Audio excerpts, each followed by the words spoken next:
AfD, the firewall or Brandmauer, and we will attempt to predict the election results. So it's difficult, I know. But first, could you briefly explain how the electoral German system works? Okay. Do you want to go? Sure, yes. No, I can talk about the electoral system. So the German system, it's a parliamentary system, right? So the government is determined by the majority in the parliament, and the parliament is elected or the parliament is elected in as a mixed member proportional system. So that means that if you vote in the German election, you have basically two votes. Okay, the second vote is kind of the more important vote because it determines the percentage of the party that you vote for in the parliament. Okay, so the second vote is basically just a vote for a specific party, which could be Social Democrats or Christian Democrats and so on. So then across the entire country, percentages of the second vote are calculated, and if you receive as a party more than 5% of the vote, that means you will be represented in parliament proportional to the number of second votes that you receive. The first vote, on the other hand, is a personal vote for a specific representative in a district. Okay, so everyone lives in a specific district. In each of these districts, there are candidates from each party that are running for the election, and you have your first vote to vote for that particular party candidate. Um, this party candidate basically just determines then who of these parties kind of ends up in parliament. It doesn't actually change the overall proportion of the seats in the parliament. So it just determines kind of regional representation and who actually from each party ends up in parliament. Uh, Things get a little bit more complicated. We can talk about that, a little bit later because sometimes parties can have more kind of direct seats that they gain through the first vote. Then they get percentage allocated through the second vote. And there were some reforms of how those cases are handled. So if there's interest, we can talk about that more. But that's kind of like the basic overview, I would say. So let's take the seminar afterwards. Yeah. Okay, so thank you. More or less, have you got the idea? Perfect. So next one. Very good system. Yeah. Yeah. So let's start with the early elections and explaining the reasons why we have early elections. So what are why do you think that this collection was broken? Or While we talk about the German part, I mean, it's as you said, as you said in kind of the opening statement, the coalition that came after Merkel. Oh no, the heads are not there anymore. I know. But led by Olaf Scholz This one. here, together with the Green Party and Habeck and the Liberal Party and Lindner, was quite unstable. It was basically mostly because, the Social Democrats and the Green Party have been in coalition before and were quite aligned in terms of their party programs. There were quite a few points of conflict in terms of platforms with the Liberal Party, with the Freie Demokraten. One of the key issues there, and this is a kind of a complex problem, but one of the key issues there is that ultimately led to the breakup of this coalition is that the FDP was very much opposed to increasing national debt. So there is in Germany, there is something called the debt Schuldenbremse or the debt limit, which basically limits the structural deficit to a small percentage of the GDP. Okay, Both the Social Democrats and the Green Party said, given the Ukraine crisis and other, fundamental structural issues in Germany, that we need to basically invest more money and increase the debt. In this case, the concrete case was to increase support for Ukraine, and the Liberal Party kind of refused this, and this kind of led to or has been a recurrent conflict, and at some point this led to an impasse, which people have different opinions of exactly who provoked it and whose fault it is, but in the end they couldn't find an agreement, which ultimately led to the Liberal Party leaving the coalition, which doesn't automatically lead to new elections because in the German system, basically what you need to do, or there are two different ways of calling for early elections. Either the chancellor can basically ask for a vote of confidence or no confidence, which is what he ultimately did. Or theoretically, there could also be like what is called a constructive vote of no confidence. But I don't want to get too much into the details. And ultimately, what happened was the Liberal Party left the coalition because of this debt issue, and then the Chancellor Scholz asked for a vote of confidence, and there was no majority in the parliament anymore that basically supported him. So that then resulted in new elections being called. So, do you think that this breakdown could be avoided? Um, I mean, in theory, yes, but I think like from kind of my reading of kind of how these things developed, my impression is that the Liberal Party, the Free Democrats, kind of thought that it's in their interest if the government breaks up early. Okay, they didn't really want to be part of this government anymore. They thought if they kind of have early elections, um, the question is, I mean, they're in trouble whether they make it above this 5% hurdle in the first place now in the upcoming election. But I think they were in a situation where they saw their support, their popular support, kind of slipping away, and their kind of hope was to form another coalition with the Christian Democrats. And I think they made a strategic decision that they're better off if they leave the government early, and try to have early elections. Whether or not that gamble works out, we'll see in the next or this Sunday, basically. Um, but given that there was a strong interest, I don't think it was avoidable because preferences were not aligned. Different members of government didn't really want to continue the government, that coalition. So in theory, yes, but given the preferences of some of the actors and how they ultimately behaved in the government, I don't see how it could have ended any other way, basically. Yeah. I mean, maybe just to add something that I think is important to consider here, and I guess, I mean, we will be talking also about the broader kind of situation in Germany, but would you agree that maybe Scholz was becoming a bit toxic to be associated with because of how low was his support and his perception that the German economy was doing so poorly under his reigns that maybe that was like the triggering point? You mean the just people being dissatisfied with the Scholz government or with Scholz and Like yeah. his leadership and in general by the management of social democrats. So I guess liberals who see themselves as this kind of how do you say it in English? The party that crowns the king, right? Or maybe they realized, the time of social democrats is totally running out. So we need to kind of make our bets and hedge our bets and say, we don't want to be associated with this mess. We want to be associated with the other option, which is kind of always associated with the solution to the economy, right? Yeah.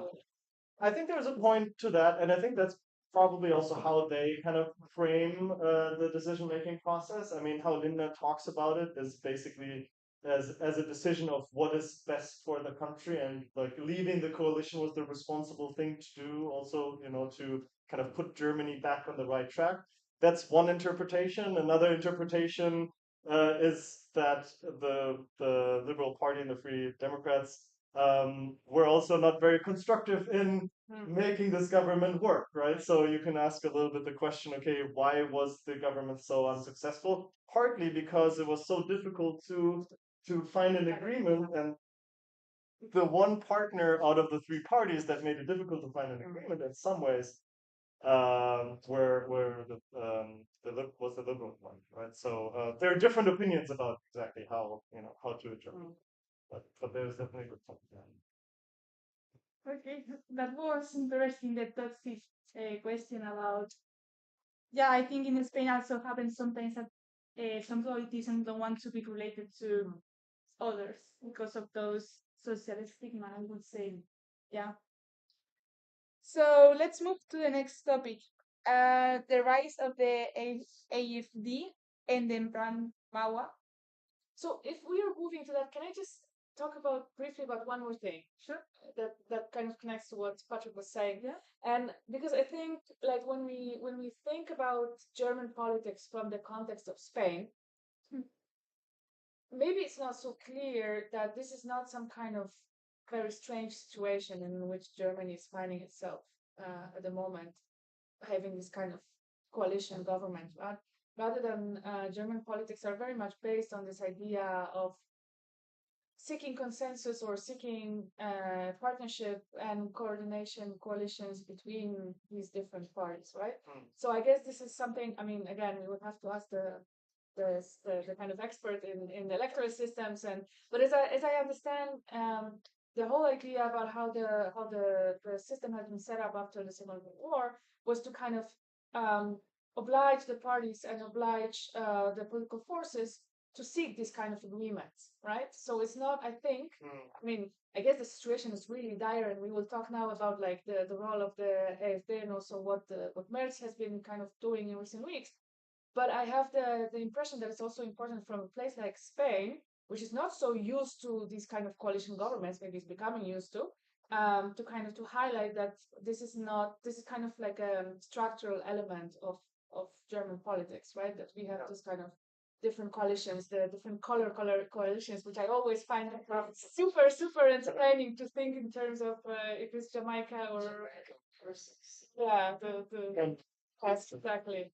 So I mean, just wants to highlight that because No, that's a very just not to give like the impression that there was like some kind of more recent fragmentation that kind of created this instability, but I think it's more of a structural element, right? No, that's absolutely right. So I mean, there's always been coalition governments, and the like different parties kind of forming coalitions. Since the Second World War has always been the case. Of course, the coalitions were simpler, in the 60s and 70s, when you had, just the Social Democrats and the CDU, the Christian Democrats, as kind of the major parties, and then you had the Liberal Party, this was the kingmaker kind of status because it was the smallest party, but this smaller party could decide, okay, are we joining a coalition with the Social Democrats, or are we joining in a coalition with the Christian Democrats? That of course changed with the Green Party joining, and then reunification, and then the Left Party kind of joining after that, and the party system became more fragmented and more complex, and now finding coalitions is becoming more and more complex. Also because the two major parties are becoming smaller and smaller. I mean, the Christian Democrats are still at 30%, but the social. I saw some different polls this morning. Oh, interesting. The political poll has them at 29. So one Okay. 30. But I saw some, I mean, the 30%, I think, is like a psychological barrier for so I think, yeah. And I mean, the Social Democrats are now at like 15%, which is, if you think about it in kind of historical comparison, incredibly low, right? And so yeah, so coalition formation has always been there. The political system is kind of built around that, but it's becoming more complex because the party system. So would you say that the behavior of the voters have changed over these last years? That's well, interesting. I mean, It's a little bit hard to say. I mean, I think like there were new issues. I mean, the Green Party kind of coming up, certainly with like issues related to the environment and our environmental protection. Those are new issues. Like if we think about this historically from like the 50s, 60s to now, I think to some extent the electorate has changed, right? There are demographic shifts, there are new issues, climate change that now is much more important. Although we can talk about how important it really is anymore, but in principle, became more important and changed kind of the political landscape. Obviously, reunification kind of also changed the political landscape quite substantially. So I would say there are definitely kind of changes in the electorate that also kind of determine the change in the party system. Um, but yeah, yeah, I don't know. I mean, if I can just add to that from this kind of more general European comparative perspective, there is a question to be asked about like, and this leads us to the issue of AfD, right?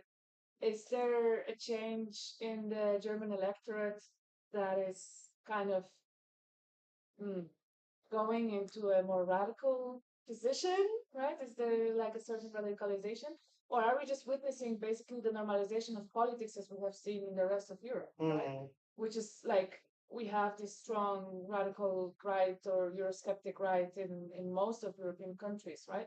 So I think that's like a very interesting question for me to think about Germany, because Germany we always thought about it for historical reasons, right? As this the country that has certain taboos and certain limits, right? mm, That would not there maybe so much in other countries, and then like the question is, okay, are the taboos over? Are the limits, this kind of self-imposed limitations over?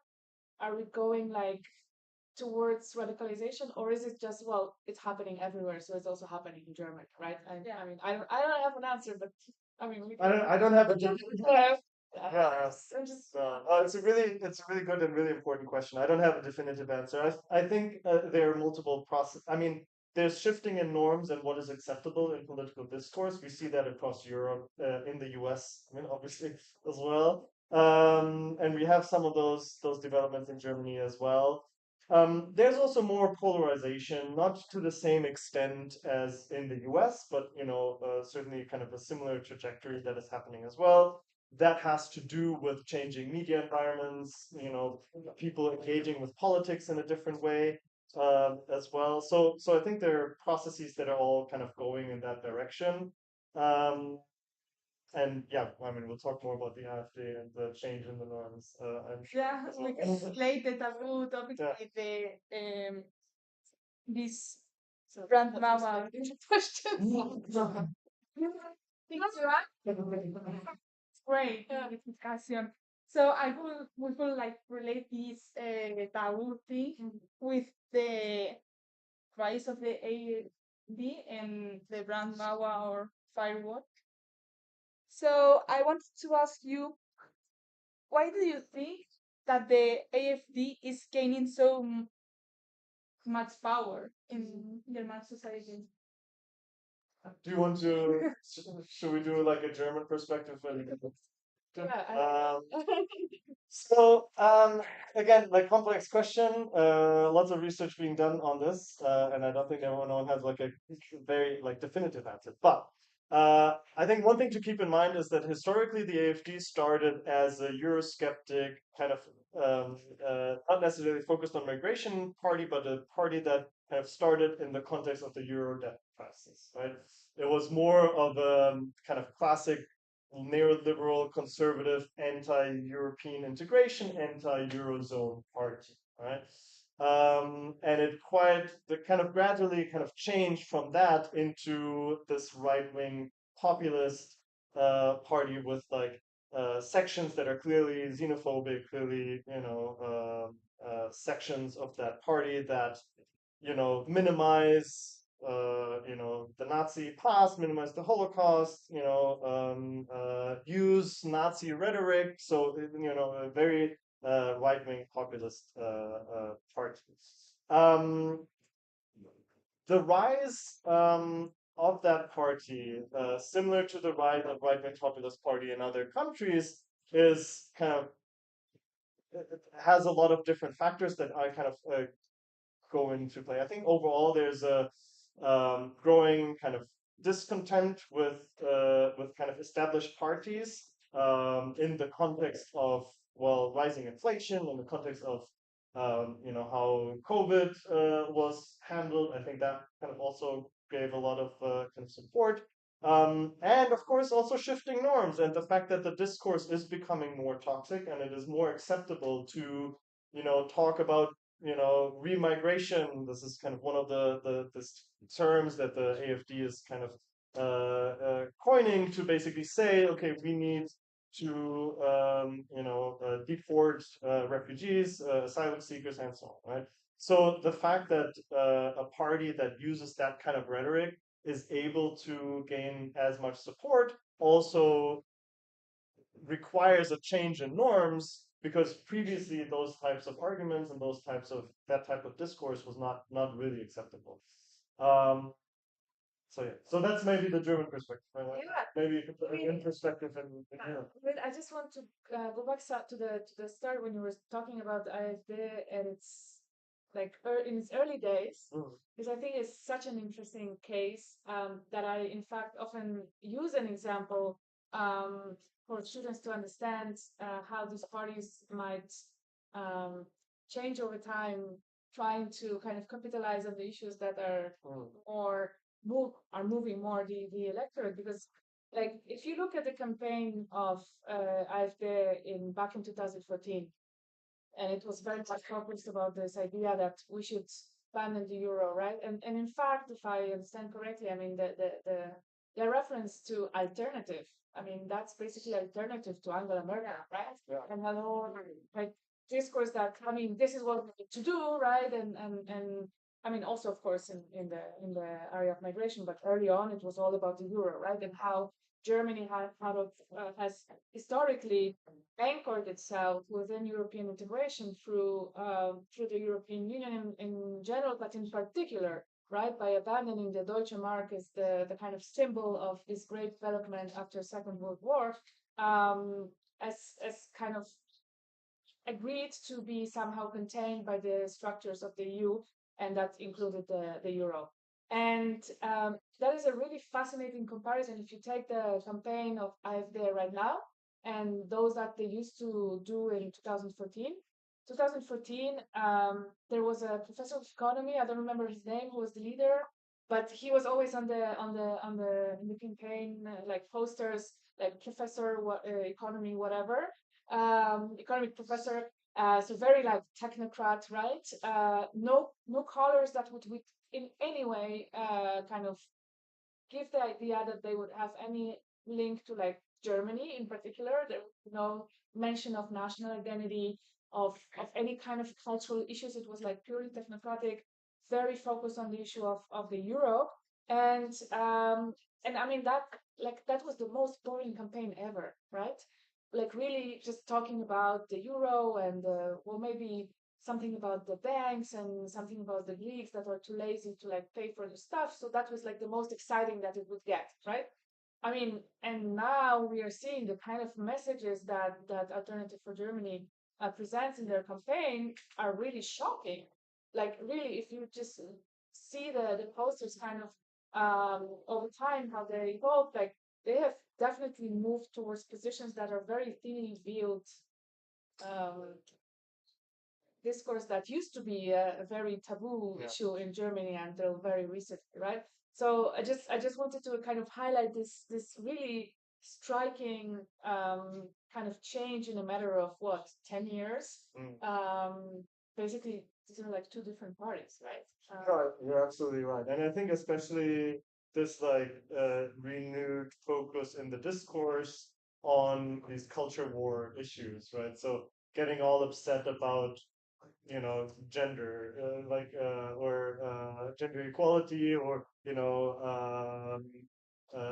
trans rights or whatever, all these issues, you're absolutely right. In 2014 it was much more you know economic, obviously still from kind of a national perspective as like opposed to EU interests, but there was very little of this like cultural war, searching. Not Kaiser with the German flag. No, no, no. Yeah, well, maybe. I don't know. I'm not. I don't know. But overall, I think It was very yeah, yeah, calm down. yeah. No, it's absolutely right. But yeah, no, the discourse has changed, and now one almost has the impression that all the other parties are trying to catch up with them in terms of their anti-immigrant rhetoric, and even the Social Democrats are talking about them deporting more and more asylum seekers and things like that. So the rhetoric has shifted quite dramatically. Interesting. Yeah. So, you mentioned the cultural war, but do you think that right now it's happening a contra war to this, like it's just the opposite of the cultural tendency we have had during the last 10 years? Yeah, and I think this is something that is not just in Germany, but like overall that we see also in other European countries and in the US. I think that there's it's kind of like a counter movement against more progressive cultural change, right? And this is about gender, about how we perceive society, how we perceive who is part of society, and I think there's a big component where um, you know, um, uh, groups or people who before were in the majority and were in kind of a very comfortable position, like white men in the in like a Western European country, all of a sudden kind of fear the loss of their status and then you have these counter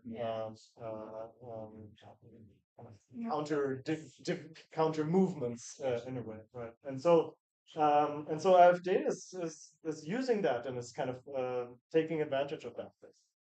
Yeah, also, if I can kind of follow up on this from the European perspective, it's very interesting. This is, as you mentioned, this is part of like a trend that we are seeing in different countries, but it's not something that is purely coincidental, right? This is because these parties collaborate between them and they learn from each other.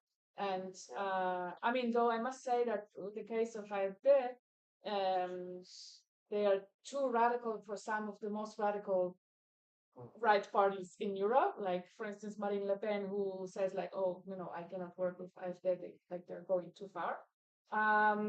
But I mean, they have other supporters within Europe and beyond, right? Within Europe, we have, for instance, Orban, who is very happy to be associated with AfD. And I mean, the recent intervention or I don't know, interference, I would say, even from the other side of Atlantic, right? I don't know what you think about that, if that has had any effect, but I found it to be really shocking to see that. I mean, one of the richest men on earth is trying to convince the Germans that they should forget about their taboos and forget about their self-imposed restrictions and embrace a different way of thinking about politics that is a thinly veiled, like, way of appealing to like kind of Nazis undercurrents, right? So, I mean, I think there's a lot of this also that have to think about these kind of transnational connections and the broader European picture, right? How that kind of helps helps to these parties to kind of capture the zeitgeist. Yeah, yeah. Yeah, no, I think that's a really important point. I think kind of going back to kind of connecting that to like the Brandmauer, the firewall, basically.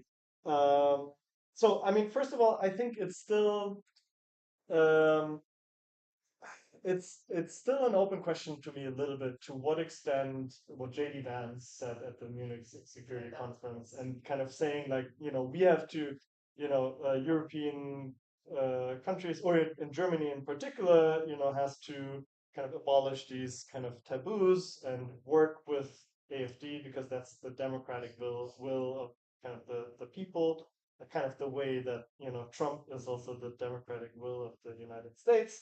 um, my first reaction was that that might backfire. My first reaction, because even among like conservatives in Germany, I think a lot of them still look at kind of the Trump administration and are kind of thinking, okay, this is a little crazy and maybe going too far. But at the same time, when you look at Elon Musk, how supportive he has been to the AfD, and the AfD actually kind of, well, interviewing Alice Weidel, but also he recorded some videos kind of greeting supporters at AfD events and things like that. So he's really supporting them, and I think there's less among like those kind of right-wing populists. I think there's less um, opposition to like welcoming like Elon Musk as like a supporter than like maybe Donald Trump initially. So I don't see a really strong. My initial reaction was I think maybe there might be a backlash, and JD Vance's statements might actually cause people to be like, okay, no, no, we don't want to associate ourselves with that. But I'm not sure if that's really the case. Which is yeah, maybe a worrisome sign. And so regarding this taboo or this firewall, so this was this another kind of big topic that we can talk about a little bit. But I mean, for a long time there was kind of a consensus among German established democratic parties not to cooperate with extreme right-wing parties, including the AfD, or especially the AfD, because it was like actually became powerful enough to be represented in parliament and so on. And we see now that, well, while Merz is still, so the chancellor candidate for the Christian Democratic Party, is still maintaining that he will not cooperate with the AfD, not form a coalition, and so on. We see that those kind of this firewall is kind of starting to crumble a little bit, based on this vote that happened in Parliament recently, which was not a binding vote, but nevertheless a vote to kind of just state the intention to kind of reduce migration. This was a vote that was put and forward in Parliament by the CDU, and the CDU basically said, like, look, we're just going to put this here because this is what we think is needed for the country, and whoever wants to, support it can support it. And of course, the AfD then supported it. We're not saying who, right? Yeah. And Merz maintained that this was not really cooperation, and he doesn't want to form a coalition with the AfD going forward. But we see, well, I have my own predictions. Maybe later on, I will say what's going to happen about that. But we'll see what that will mean in the future. Yeah, and do you think that that the party not being so not having so the typical characteristics or stereotypes of a right party has helped to like destroy this grandmother a little bit? Because as she's a woman, let's start there. Oh yeah, yeah, And she's not on she's married to another immigrant woman, right. and they also said something like they didn't want to be related to Hitler. Mhm. So do you think that that could be of help? To some extent, yes. And I mean, one thing that is also true is that not everyone who supports the AfD is necessarily like a Nazi sympathizer or a fascist or something like that, right? There are certainly fascists who support the AfD, but not everyone who supports them does. I would say they're probably at least they're like willing to accept the fact that they might support people like that. But anyway. No, I think one of the things that the AfD has done is quite effectively kind of test exactly the line between being acceptable enough to where they have plausible deniability and can say, no, no, look, our chancellor candidate is a woman and she's actually in a homosexual relationship. But, I mean, but if she always has very strange responses when she's asked about this. But Yeah. anyway. Um, so I think they were one thing that they were effective in, and I think to answer your question, and I think that is true. They were not as blatant racist right wing as other extreme right parties in Germany that have no no large following, like the NPD, which is now called uh, they changed the name. There's a Die Heimat. Yes, thank you. Which were much more, obvious, blatant, racist. The AfD, while also catering to those people, still left room of like plausible deniability of saying like, no, no, we are actually just, conservative. Well, Yeah, but they chant like Alice for Deutschland. yeah, yeah. Well, that's the thing, right? That's the thing. That's the thing. There's a Just similar enough to exactly right. There's a lot of dog whistles. There's a lot of like coded language, and it is used to kind of test how far you can go, and then over time, you see a change in norms, and you see a slightly change in discourse, and I think they're kind of over time have slightly, and we talked about how they have changed and how the party in 2014 is different from the party now, right? And part of that process was them walking this fine line between being, maybe moderate enough to be acceptable, but always testing the waters of like how provocative can we be to shift the discourse just a little bit further, right? And so I think from that perspective, they were effective in that regard because they have succeeded to shift the discourse. And now they're at 20%, and they're more extreme than they have been in the past. So yeah. I mean, should I don't know how we're going on time because We have time. I 5 more minutes. if I can just add something to that. To the previous thing that we were talking about Med's point, Yeah. kind of, opening the gates of hell Yeah. to to kind of allow for this first time in history kind of support from the radical right for, even if it was like not a fine motion, but still like breaking this taboo. I mean, I think it's so interesting because basically CDU and Merz, they were in principle in a great position to fight this election because of their kind of strength on the economy, right? And because a lot of the problems in how Scholz and his government has been perceived is to all these economic problems that Germany is facing. And I mean we are really like the situation in Germany is dire in economic terms if we think about the impact of the energy crisis, right? That has completely destabilized the whole industries. And also the second China shock, right? For a country that depends so much on exports. So these are like really important kind of structural economic elements that the country needs to grapple with. And still, they kind of, I don't know if it was, I guess it was on purpose, right?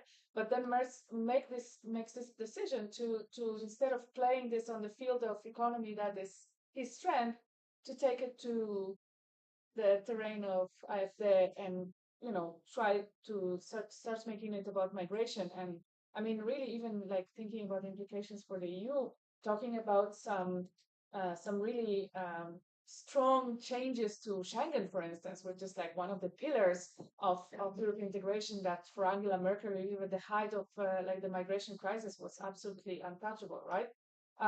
So I'm just thinking like, is it? I guess we will see, right? But I think it's a very dangerous gamble that Merz is kind of trying to play.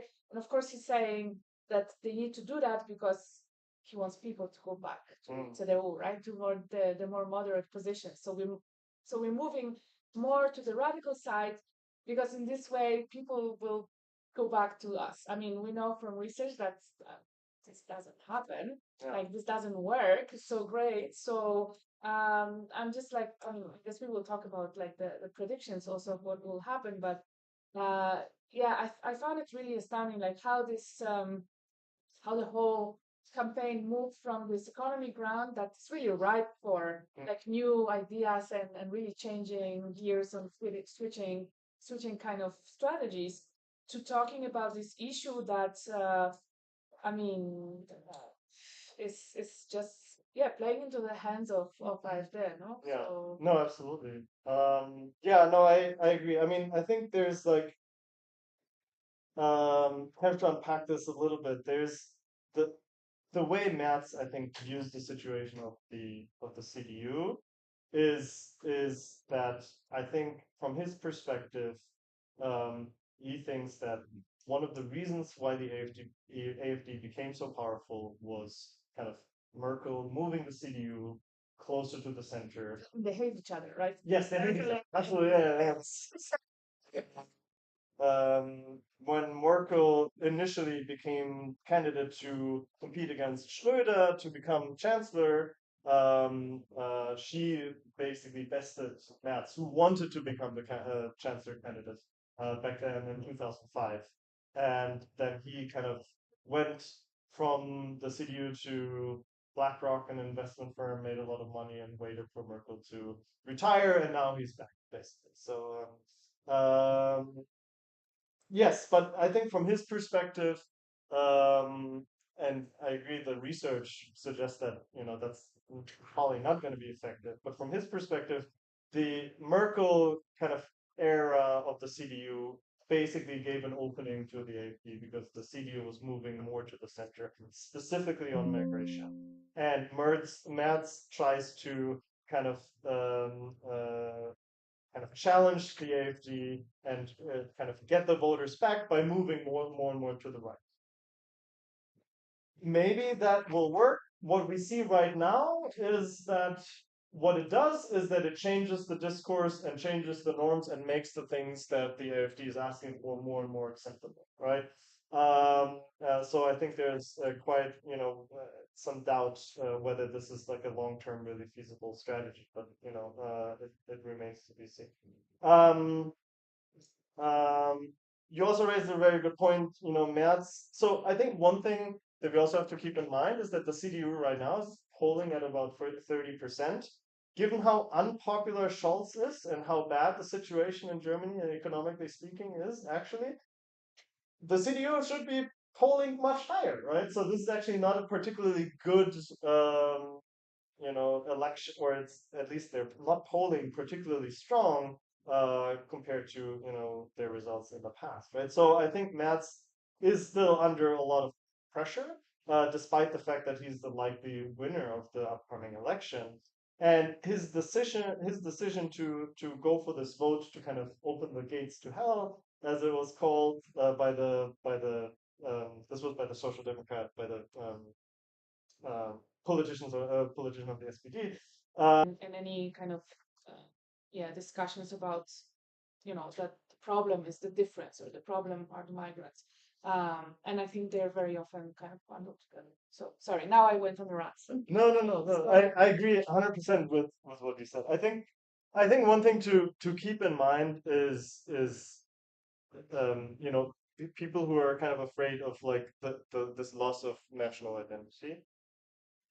National identity is ultimately also just the social construct, and it's fluid and it changes, right? So we oftentimes think, or people who kind of make these arguments think that there is this like stable thing that defines what it means to be Spanish or what it defines to means to be German, and that is also changing over time and very much fluid, right? So I think that um, yeah, I don't know. I think people have to kind of recognize that is there's that is just like what we define as We are imagined communities. we are imagined communities, and those imagined communities can change, and they can be inclusive, and they can also include people who were born elsewhere, right? So I think that's one part. Obviously, not everyone agrees with that, but maybe one can convince others. I think the security component is also important, and again, this is something where you have to take people's concerns, seriously. I think and this is my personal opinion, but what I find problematic is that there's a tendency when we see an attack in Germany. Unfortunately, we had multiple attacks. We had in Munich, we had in Aschaffenburg. Um, um, the problem that I often see is that when there's an attack that involves someone with a migration background, all of these attacks, wherever there's violence and wherever there are victims, we have to kind of do what we can to kind of prevent those.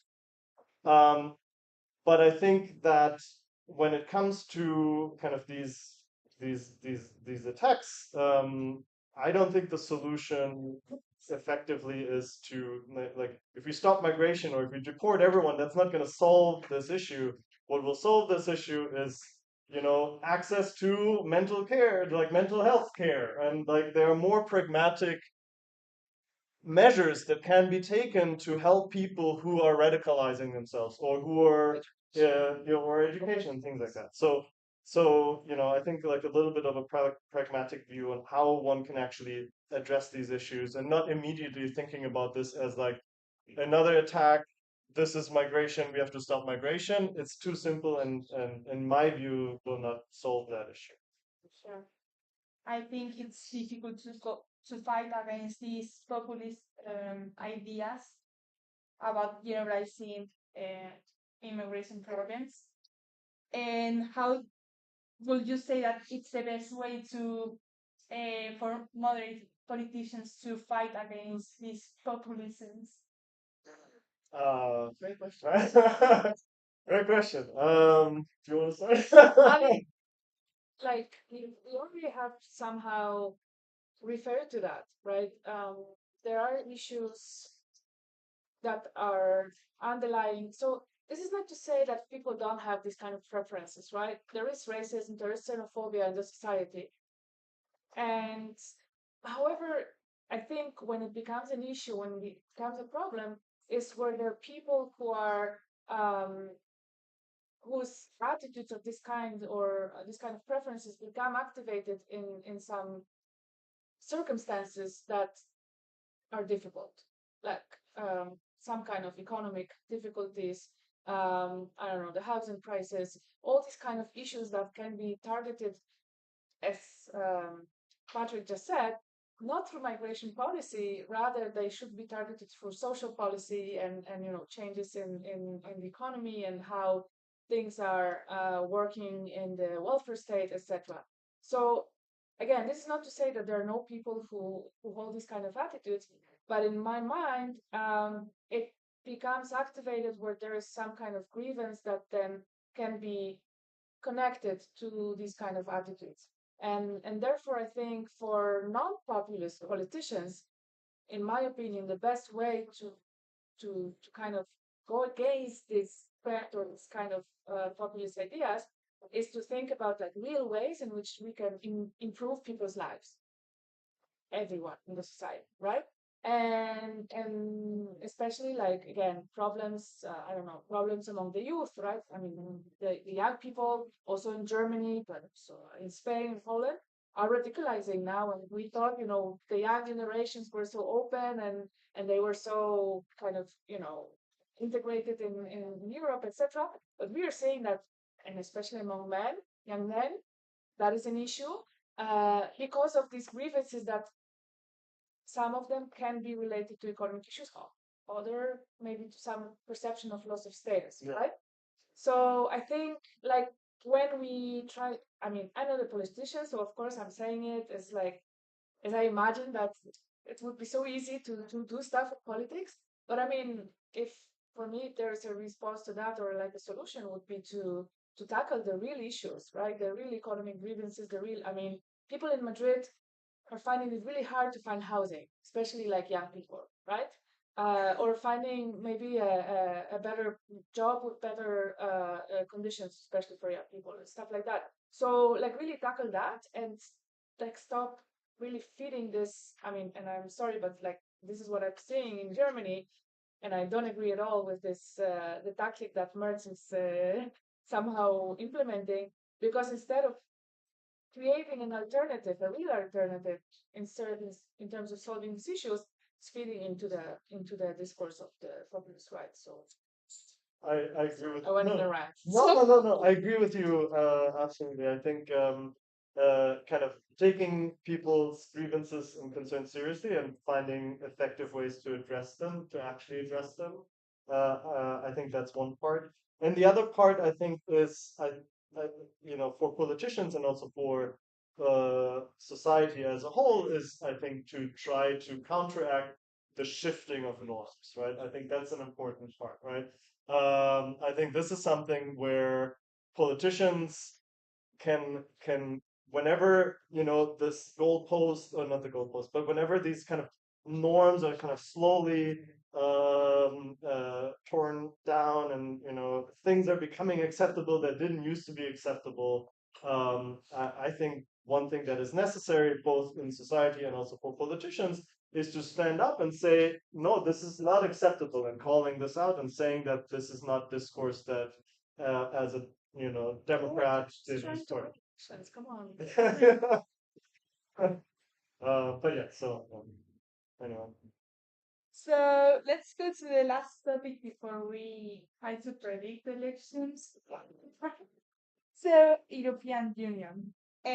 What changes could occur in Germany's relationship with the UE after those elections?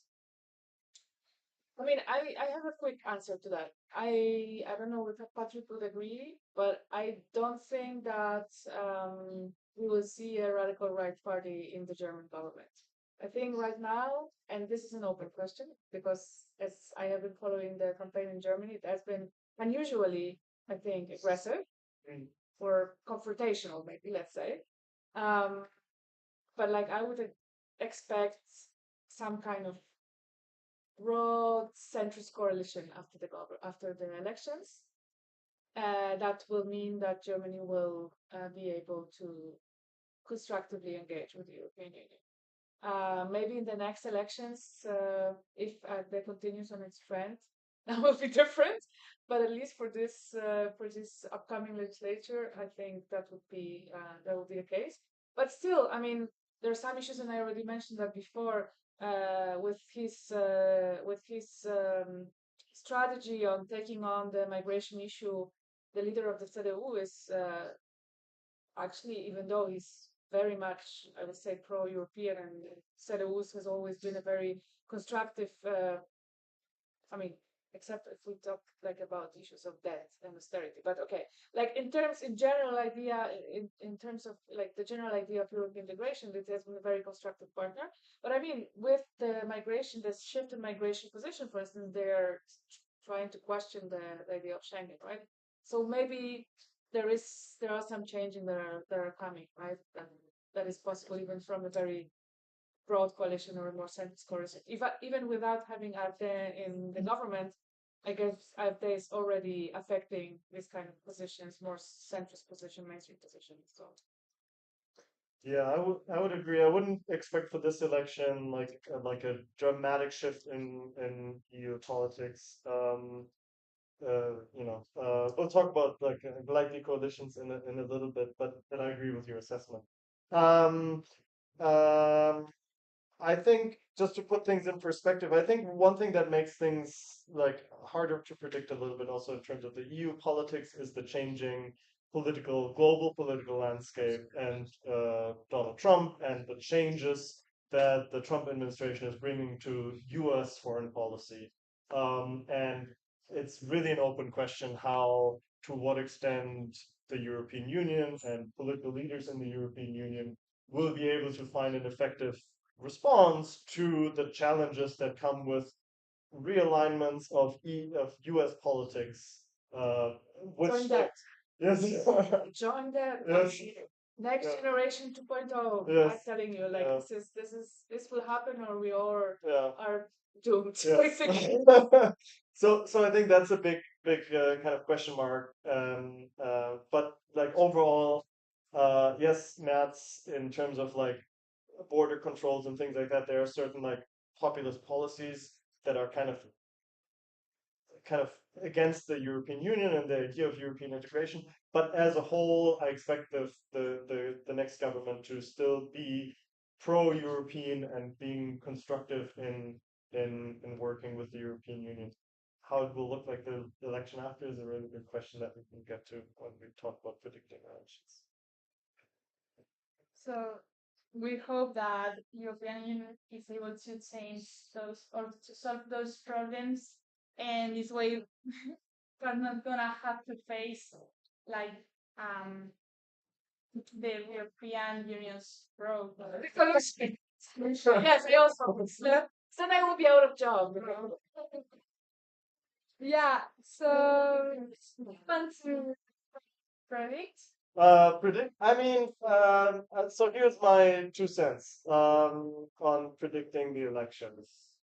I mean, if you look at the polls, the CDU will certainly win the election, right?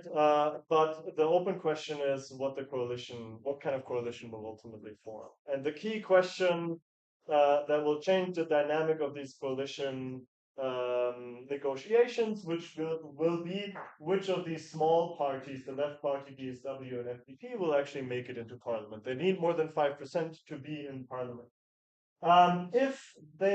If all three parties end up getting less than 5% and they're not represented in parliament, we would have a situation where we only have the CDU, AfD, SPD, and the Green Party. According to the polls, then because none of the parties will work with the AfD, at least in this election, the most likely scenario is actually a grand coalition between CDU and SPD. And I think that's the most likely scenario, that there will be a coalition like that when they will have a majority. Theoretically, CDU and Green Party are also likely to have a majority if it's only those four parties in parliament.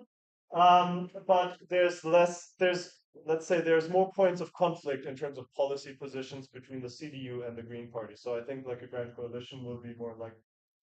All of these things become more complex as soon as we think about possible considerations where smaller parties enter the parliament and make it above 5%.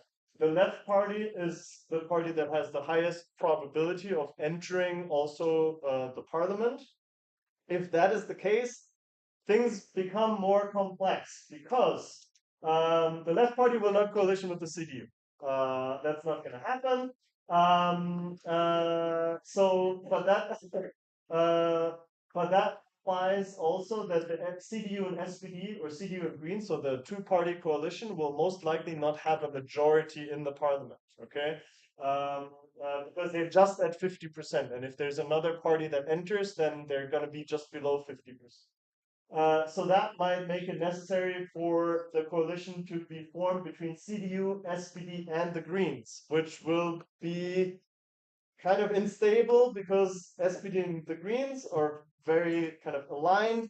CDU as the majority party um, uh, will have a lot of conflicts with those two kind of minor parties. It might be different if the FDP makes it into parliament. Then it might be a coalition, the quote unquote Germany coalition, which is CDU, SPD, and the FDP. Might also, that's another possibility if the FDP makes it into parliament. I think it's a likely option. But I don't know how likely it is that the FDP actually makes it above 5%. So if I had to bet, I would bet that it's going to be a CDU SPD coalition or a CDU SPD Green coalition if the Left Party makes it into parliament. I don't think the CDU will now try to form a coalition with the AfD. I think for now this firewall stands, but I think Merz is kind of set the stage for, depending on how that government will proceed, to potentially cooperate with AfD in the future. I think one possible scenario is if it ends up being a coalition between the CDU, the SPD, and the Greens.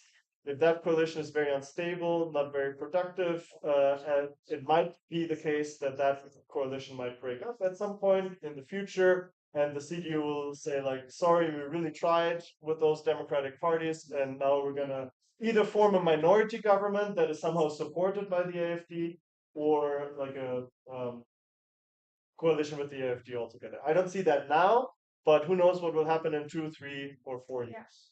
That's my prediction. I fully support this. The main question that you mentioned is these minor parties, right? Like that changes a lot Yeah. the kind of the way It's really in which hard. we can think about the possible options. And one thing that I wanted to highlight here is this that the left party has been getting stronger in the recent weeks. Yeah. I mean, I haven't been looking at like specific moves between the electorate or like reasons that people say they why they're voting for one or the other. But I mean, could it be some kind of reaction to Mertz's um, shift of migration? That there is some kind of mobilization, I don't know, maybe among younger people to like go in the opposite side that goes against this trend we find there. I don't know. Like, it's interesting, right? Because they have been struggling for such a long time, and to Yeah. have this resurgence like just before the election, I just thought that might be related to. I think the this I think you're right. I think the Mets decision and this motion played a role. I think one thing that I think might be happening is that there are also kind of more left-leaning supporters of the Social Democrats and the Green Party who see that a very likely scenario is that the Green Party or the Social Democrats will ultimately form a coalition with the CDU. So if those voters that are more kind of towards the left spectrum of either of those parties don't want to support a coalition with the CDU, obviously don't want to vote for the AFD, then the left party is like the likely opposition party that will not form a coalition with the CDU and that is not the AFD, basically. So I think part of that is also this, like, to some extent, some kind of strategic consideration. If you don't want to support a coalition with the CDU, and you're left leaning, the left party is the party that's will. So it was a great discussion. So if you don't have anything to add, I would like you to ask any questions you have, or I, there are so many things I would want to say as like someone who is German myself. Like I was like every person was like, oh, I should add this and this. So I'm gonna try to like compose myself and like keep it brief. First of all, the migration topic, I'm so sick and tired of hearing it. I think it's been completely blown out of proportion about what this election campaign should actually be talking about. And it completely just legitimizes the narrative that the AFD has been pursuing for years, mainly since 2015 when Merkel allowed Syrian refugees to come into the country. I recently heard about numbers because they always talk about the social security benefits they receive, blah, blah, blah. The overwhelming majority of social security benefits that are currently being paid to migrants within Germany are all to Ukrainian refugees. And those Ukrainian refugees have been welcomed by the German society. There have been no comments about that whatsoever as to whether they are entitled to that or not. We've been happily giving it to them. But then when it comes to refugees who have been there for longer, who have come from non-European countries, that's where the narrative is driven, even though they are the minority. And that's just, well, racist and plays into the narrative of the AFD. And that's why when you said, like, oh, we want to talk about the economy or migration, I was like, please, not migration. Like, I can't hear it anymore. Because it just plays into the cards of the AFD. Like climate change, the economy, all of these topics have been completely neglected. And something I want to add about the AfD, just like for context for everyone who's not German, that's really important to me. It's like I've also spoken to people who are not German here that lean more conservative, which is something I totally respect. I personally would say I lean more towards the left. But I think something that is often misunderstood about the AfD is, well, you look at certain policies and you can have your opinions about whether you think they're good or not. But a very, very big component of what the AfD represents in Germany is symbolism and rhetoric and not even their concrete policy proposals because they know as of right now none of their policy proposals will be implemented. So they work with rhetoric that makes reference to Nazi ideology. You can line up speeches from, for instance, Björn Höcke, who is known to be like the most radical, well-known politician from the AfD. You can line them up with speeches made in the past by former NPD, now Die Heimat, which have only not been banned because they are not big enough to be banned, because they're considered too minor to make a difference, so that's why they're not banned. you can put them next to each other and there are like absolute parallelisms. And for instance, the vote you talked about in the Bundestag that Merz brought in, that was one day after Holocaust Remembrance Day. So much of this is just about pure symbolism and rhetoric and just not about the AFD's policy because it's not going to be implemented anyways.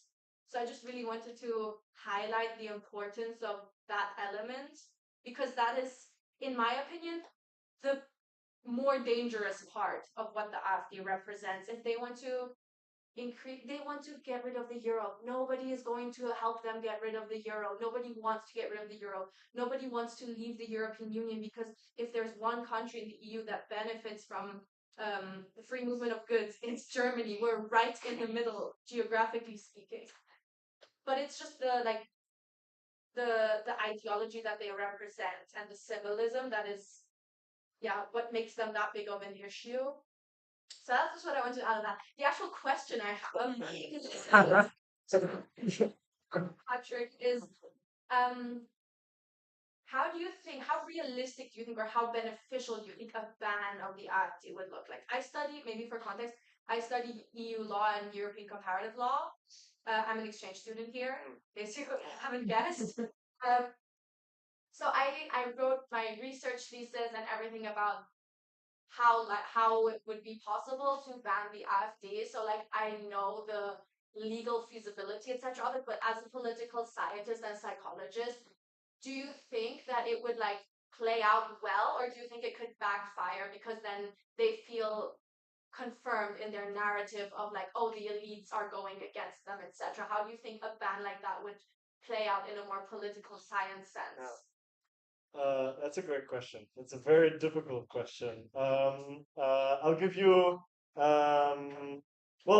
first of all, with the migration topic and issue salience, I agree 100%. I think and this is kind of also corresponds a little bit to the things that we said in terms of kind of addressing people's actual issues, right? I think like a lot of there were a lot of debates on German TV where we could have talked about the economy, we could have talked about housing, we could have talked about climate change, and instead we just talked about migration as if that was like the most important issue. So I absolutely second that.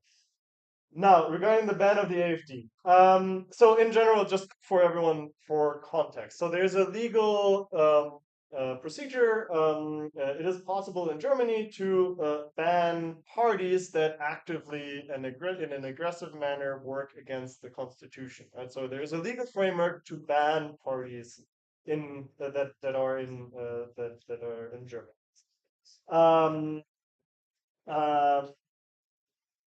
There has been discussion because the AfD, there are members of the AfD who are clearly, basically the Verfassungsschutz deems it right-wing extremists. There are extremists, racists in that party. There are people who have planned coups and who actually wanted to, get rid of the constitution, who were members of the AfD. First of all, do I think that there's enough of a precedent and enough kind of evidence to start procedures and attempt to ban the AfD? Personally, I think there is. Okay.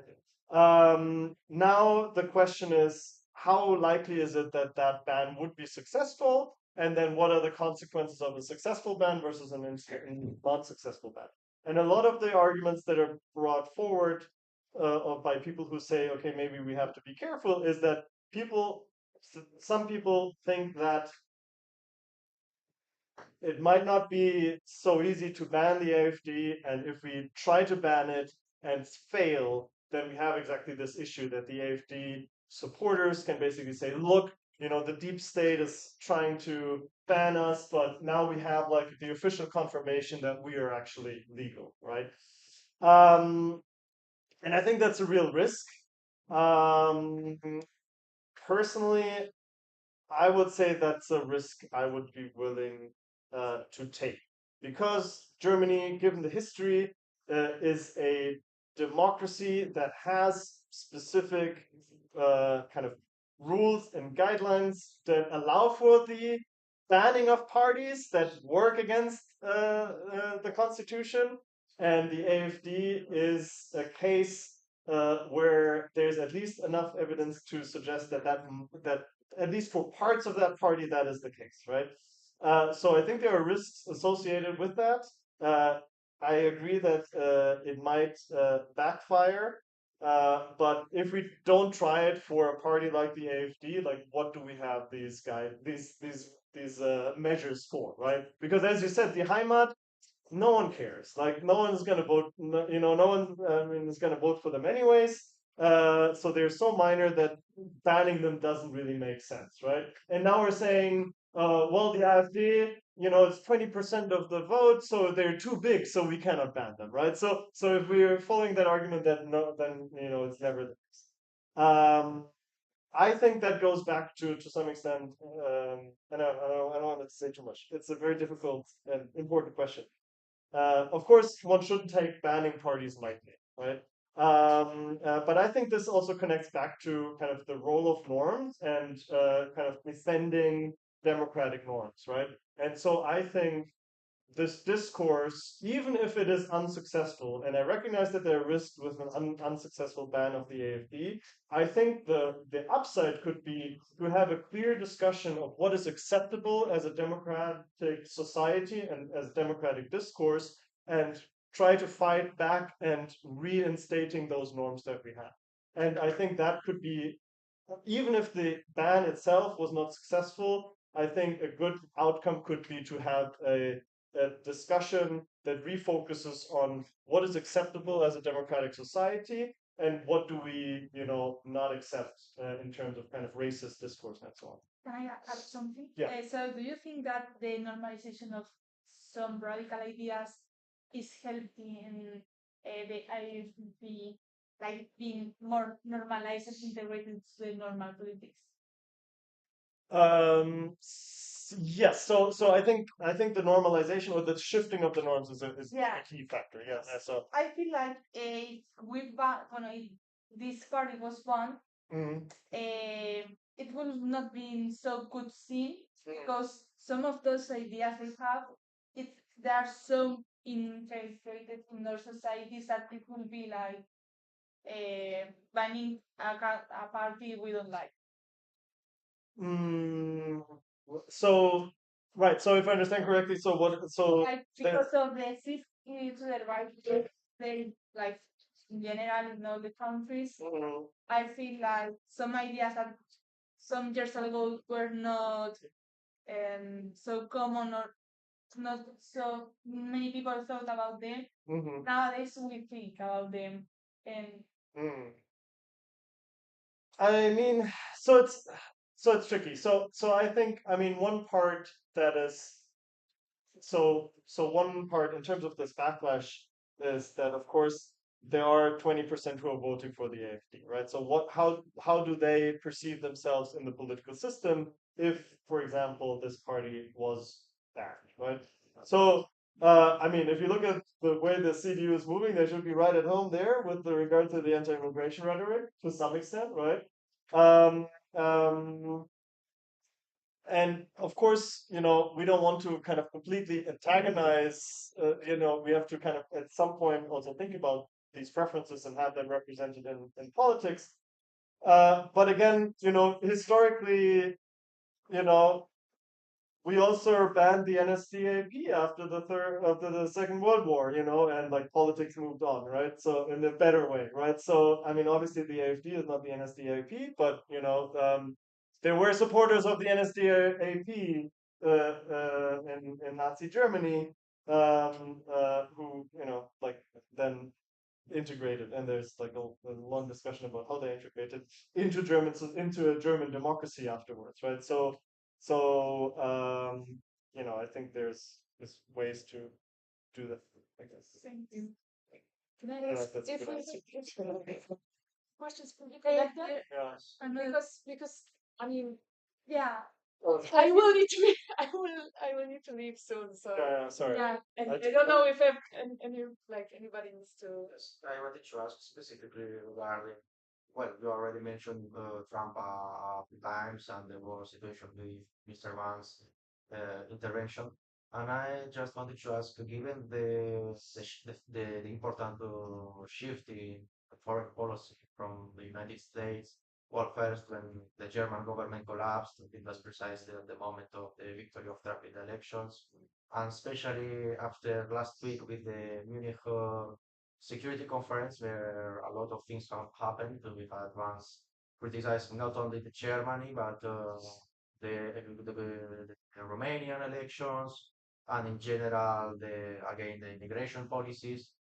I wanted to ask, with the situation that we are seeing right now in the international arena with Trump and Putin negotiating about Ukraine without the EU, without Ukraine, and with all the upcoming events that will surely follow, I want to ask, is it possible that this endorsement, open endorsement of the AFD on behalf of the United States administration is a message to the next government, which will be probably Merz, I mean, which or the main will be Merz, is in reality a way of saying that if you really want to have a good relation with the United States administration, if you really want to have any perspective on these matters, which are essential to European security, economy, and so on, you will have to go into a coalition of with the IND.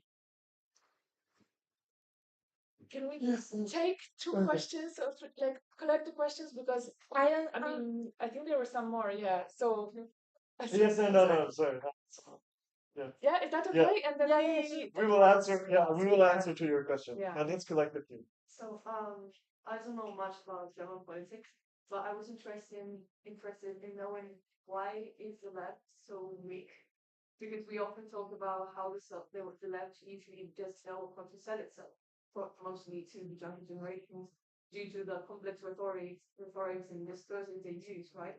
And I wanted to know if that's the case of Germany, or perhaps it's more of a historical, uh, political society thing, and perhaps the path in German politics in leftist groups or parties that failed basically to crystallize all these leftist ideas in the German society, or if it's that they don't know how to sell and if they just change the marketing towards the society could gain more power. Good question. Well, my question is also more as related with yours, but regarding the anti-migration or racist speech of the far right, that how some leftist politicians had taken this speech also, like Sarah Wagner, the BSW, like why? And is it working? No. Oh yeah. Good. I mean, sorry. I will say more than that, but that's a good question. Yeah. Should we? How do we do this? Oh, is there more? yes, yeah, I think so. Yeah. Yeah. Okay. And then we. Yeah. Say something. Yeah. Okay. Yeah. My question is more for her because of your studies on social media and politics. So first of all, you also knows a lot about that. So first of all, do you think that free speech on social media should be like more regulated in terms of these speeches that are very polarized or attend, I don't know how to say that, well, can attack human rights even? And if so, how could we do this without banning freedom of speech? Great question. Any more? Yes. My question is in regards with the banning of the AFD.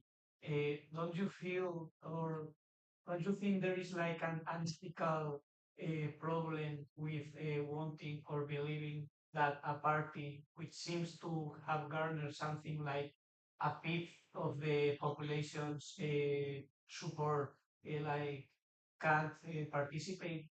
Shouldn't that be something like prohibiting that part of the population from engaging in the democratic process or expressing opinions that may feel like wrong? or something like that? Excellent question. Very good. That's great questions. Over. I think we need to start saying something about these questions. Well, how should we do it? I mean, I can take two of them and Okay. take the rest. All right. So let me Ask take me the which ones you question. take, and then I will. I mean, No. first of all, no, I mean, I will leave the questions more on the like the parties to you. Mhm. But I just wanted to answer first to the question about Trump pushing for a coalition with AFD, just because I think this is not an isolated thing for Germany, right? I mean, the whole strategy of this U.S. administration is to bolster these different movements that are kind of questioning the status quo and especially questioning the EU within the different states. And I mean, now it's very clear in the relation with Germany because we are in the heat of this in the heat of this election. But I think, and this is, I mean, this is speculative on my part because I have no idea what Trump has in his mind or his advisors or whatever. But what I'm seeing here is if I'm thinking, if I'm okay, there's a big assumption here that they're being rational, right? This is not like. So I want to see that I want to think that there is some kind of rational thinking behind that. That they're just not trying to blow up everything, right? And what I would think is that this is a strategy to drive a wedge between European countries by trying to play these countries kind of more bilaterally, in a more bilateral way, because the strength of European countries in the global economy, in global politics, is when they stay together. Individually, European countries are very small and very irrelevant, right? Germany maybe is the one that somehow could be safe, but still, I mean, really, in terms of like who can play the game of global politics and economy, it's the EU as a whole, right? And the common market and you know the size of the economy as a whole. So what I'm seeing here is as a very conscious strategy to try to break this up and try to help these movements that are questioning integration and the existence of the EU to become more legitimate and to become more successful in the different European countries, and Germany is kind of part of the strategy, right? And of course, the Trump loved to negotiate individually with Germany and the other countries on issues of defense and economic relations, etc., because that puts him in a much better position. When he has to negotiate with the whole of the EU, we are, I mean, maybe not on equal terms, but as close as possible. So that's my first reaction to that. And then on the question on the free speech, I mean, that's such an important question, and I don't have like a good response to that. What I can tell you from the research that we have done, we have looked specifically at this issue of free speech as a democratic value in the EU, like in a recent paper that just got published. And we were basically what we did was a survey in different European countries where we tried to on the one hand, measure the way in which people engage with social media, different types of social media, different type of views, and then support for different democratic values. And what we find is that people who are very politically motivated and engaged on social media tend to have less support for democratic values, except for the value of the freedom of speech, right? So it is very interesting to see how, and of course, another thing that we know about social media is that they are serving in the kind of amplifier for this kind of more radical, marginalized messages that were marginalized in our societies.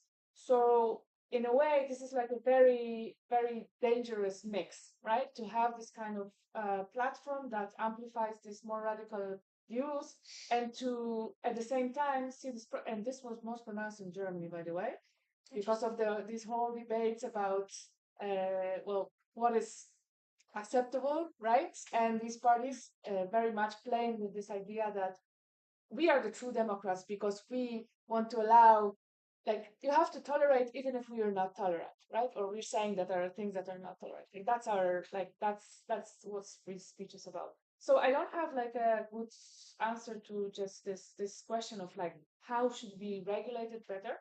But what I think personally is that, especially linking it back to the US and the changes with the new administration, etc., is that one thing that the EU has done quite in a way that I personally endorse was to try to put the rights of the citizens ahead of the rights of the companies or the corporations that own the social media.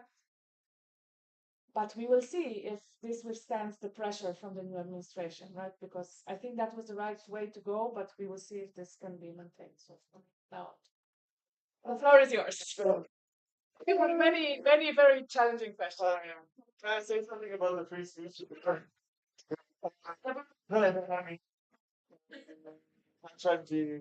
So I think with the free speech and regulating social media, I think one thing that's important is that I think there's the distinction to be made between free speech and you being kind of having the right to say whatever you want.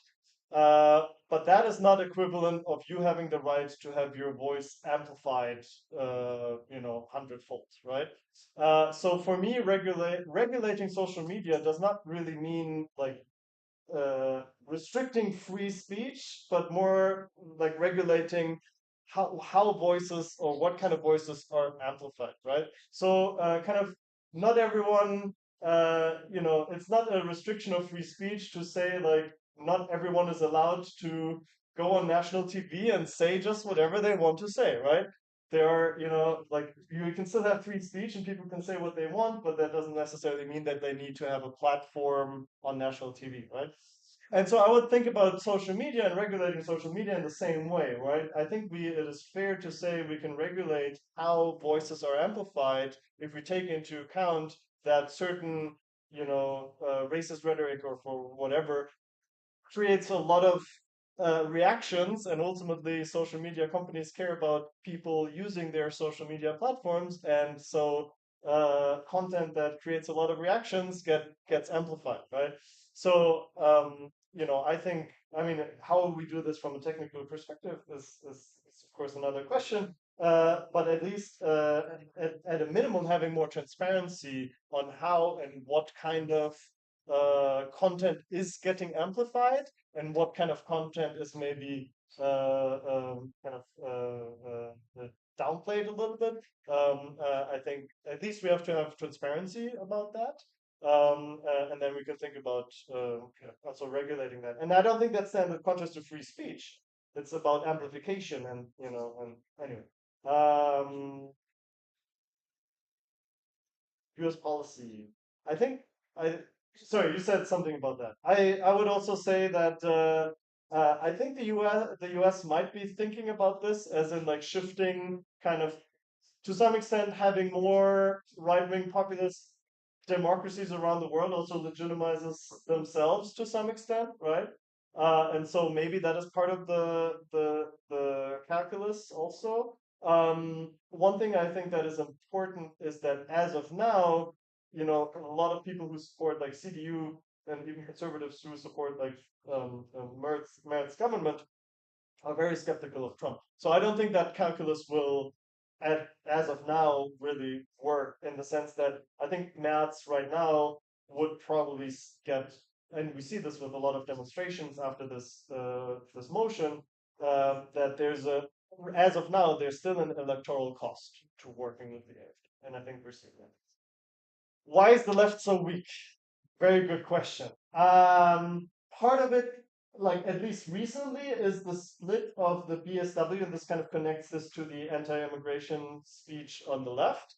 The split of the BSW, which used to be part of the left party, and so part of the weakness of the left party, at least recently, was because some of the voters who supported the left party moved on to the BSW. And I'll talk a little bit about the anti-immigrant rhetoric among that particular party in a second. they are kind of broader. I mean, kind of it's always difficult from a comparative perspective because different parties have different kind of different parties in like say Spain kind of cater to slightly different segments of the population than like in Germany, right? So in Germany, kind of a lot of the kind of center left voters gravitate to the Social Democrats and the Greens have actually been in a comparative perspective, I mean now not so much, but a couple months ago, a couple years, and last election and before, they were actually quite they have actually quite high support, right? So overall, I wouldn't say that the left overall is weak. The left is just maybe divided into different parties that is slightly different from like other, like say Spain or other countries. Um, um, yeah, so maybe I'll leave it there. Anti-immigrant racist speech among the left. I mean, that is Sarah Wagenknecht, I think, made a purely opportunistic calculation and thought that if she can combine her left populist policies with a little bit of AFD anti-immigrant rhetoric, that'll be, the recipe to be successful. And at least for a few months after they formed themselves, after splitting up from the left party, it looked like that might be the case. Current polling suggests that that was only like the short increase in the polls after they split, they kind of formed themselves, and I don't think that is really effective in the end, right? People who are really anti-immigrant, they're just going to vote for the AFD. So I think that calculus will not work out. Banning of the AFD. I agree that it is a moral issue. 20% voting for that party and just banning that party is not something that I take lightly, and I say this, this is just also just my personal opinion. But we're I think they meant excluding them from government. No, Oh, we got it. went flat. you meant the banning, right? Um, so banning it. So, so to put this in perspective, right? We do in democracies have measures to protect minorities, right? We are, as a society, it's the rule of the majority, but we're still having certain checks to protect the minority, right? We wouldn't allow the majority to say, let's have a genocide, right? So in very extreme terms, right? So. Um, and this idea of having a legal framework to ban parties is there to protect minorities from, potential prosecution, given the history of, the German past, right? And so, from that perspective, I agree that it's not a decision that should be taken lightly, but it is a decision that can be taken if we are concerned about the democratic foundation that the society is built upon. And if there is a party that questions that democratic constitutional foundation and at the same time threatens to prosecute minorities who otherwise will not be able to defend themselves, then for my personal moral democratic understanding, I would say yes, then we can talk about banning a party like that, even if 20% support it. So thank you so much. Gary. I didn't expect that my final statement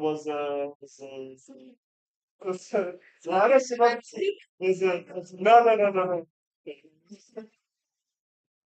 Oh, thank you very much. Great questions overall. This was really, really interesting. Yeah.